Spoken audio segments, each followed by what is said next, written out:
And Princetown, for me, we got hit by the beast from the east and we had all this snow. Off work for a couple of days, usual thing, a few inches of snow, the whole country grinds to a halt.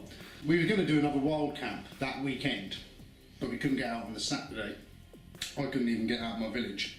Well, the Saturday night, cars were starting to move in and out of the village, so I phoned Nath and said, look, I'm up for tomorrow, do you want to just do a hike?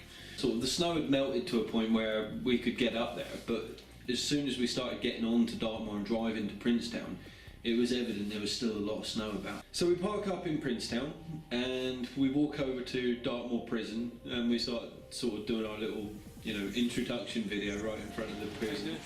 I'm fine, mate, how are you? Alright. So we just leave the town, we find a little sort of track on the left that sort of heads up onto the open moorland. So as we're getting up there, there's sort of patches of snow about. Then we get up into the wall of snow. I don't know how deep you're going into that. Do you want me to test it? You feel me going in? We got a massive drift of snow out in front of us, which is brilliant. So I said to Trev, I said, I'm just going to jump in. I'm just going to jump in. And Nathan is like, he's like Action Man, isn't he? So he bounds in, jumps in up to his waist. It's brilliant, we got it all on camera.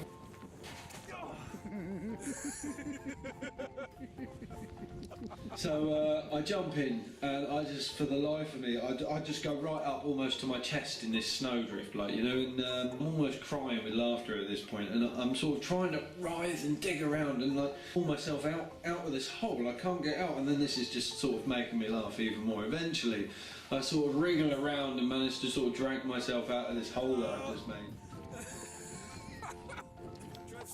I might just look for somewhere else. We have different approaches to crossing sort of obstacles, The fear for me is knowing what's in that snow. Nath's found a point where he's just gone down. I'll probably find a point where there's a rock right there and I'm going to snap my ankle. To watch him fanning around, trying to find his way to delicately sort of tiptoe off of this wall and gently land on some firm ground. He calls me a mangina, which I suppose is fair enough.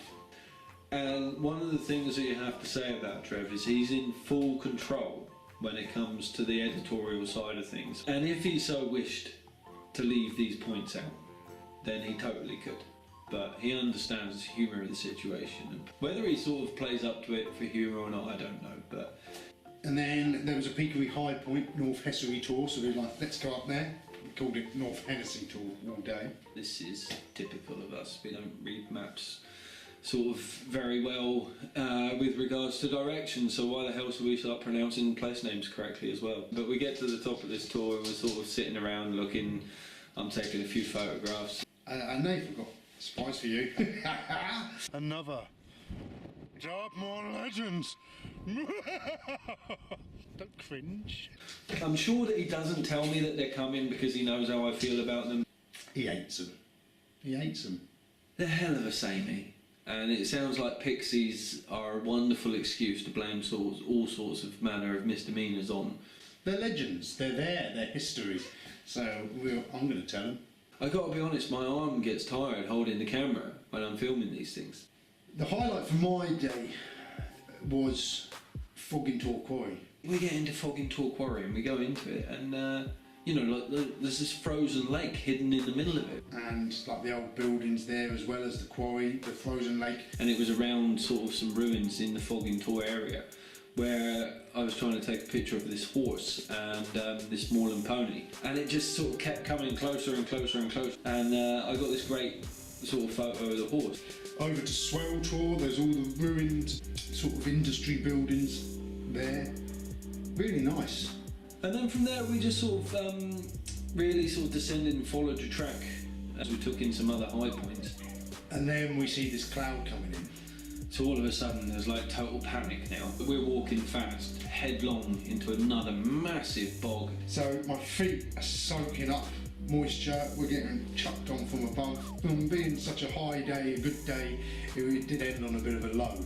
But yeah, that was sort of number 3.